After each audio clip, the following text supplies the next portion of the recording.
फिरौन के महल में मुशाता नामी एक औरत फिरौन की बेटियों के बाल संवारा करती थी। एक मर्तबा वो फिरौन की बेटी के बाल संवार रही थी। इसी दौरान उसके हाथ से कंघी नीचे गिर गई। जब वो कंघी उठाने लगी तो उसने हज़रत मूसा अलैहिस्सलाम के परवरदिगार का नाम लिया। जब मुशाता ने अल्लाह रब्बुल इज़्ज़त का नाम लिया तो फिरौन की बेटी समझ गई कि ये तो मेरे वालिद को महबूद नहीं मानती, बल्कि हज़रत मूसा अलैहिस्सलाम के अल्लाह पर ईमान रखती है। उस लड़की ने मुशाता से पूछा, क्या तुम मेरे वालिद को इलाह नहीं मानती हो?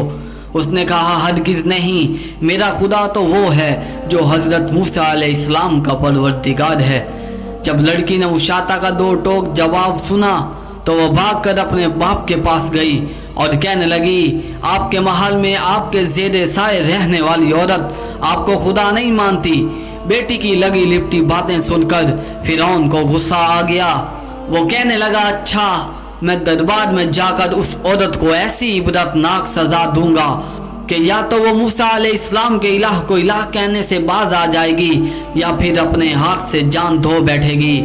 फिरौन जब अपने दरबार में पहुंचा तो उसने उस औरत को अपने पास बुलवाया और कहा, तुम मूसा अलैहिस्सलाम के इलाह को इलाह कहना छोड़ दो। वो कहने लगी, हरगिज़ नहीं। उसने मुशाता को बड़ा डराया धमकाया, मगर वो कहने लगी कि अब तुम जो कुछ कर सकते हो कर लो, मैं पीछे नहीं हट सकती। फ़ख़ुज़ी मा अंता क़ाज़। उसका ये दलेराना जवाब सुनकर फिरौन ने अनाह का मसला बना लिया। फिरौन ने कहा कि इसको ज़मीन पर लिटा दिया जाए। उसे ज़मीन पर लिटा दिया गया। उसके दोनों हाथों और पाँव में मेखें गाड़ दी गईं ताकि वो हरकत ना कर सके। इसी दौरान वजीर आया और उसने फिरौन से कहा कि इसकी एक दूध पीती छोटी सी बच्ची भी है, अगर इसकी उस बेटी को इसके सामने कत्ल कर दो तो ये अपनी ममता से मजबूर होकर आपकी बात मान जाएगी।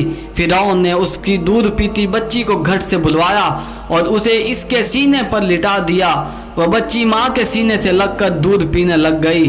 बच्ची अभी दूध पी रही थी। फिरौन ने कहा कि मैं तुम्हारी इस बच्ची को तुम्हारे ही सीने पर कत्ल कर दूंगा। वो इतनी बड़ी धमकी सुनकर भी कहने लगी कि अब मेरे दिल में इतना इत्मीनान भर चुका है कि मैं अपनी आंखों से बेटी को खून में लथपथ तड़पता तो देख सकती हूँ, मगर मैं अपने ईमान का खून नहीं कर सकती। मुशाता के सीने पर ही उसकी मासूम बच्ची की गर्दन काट दी गई।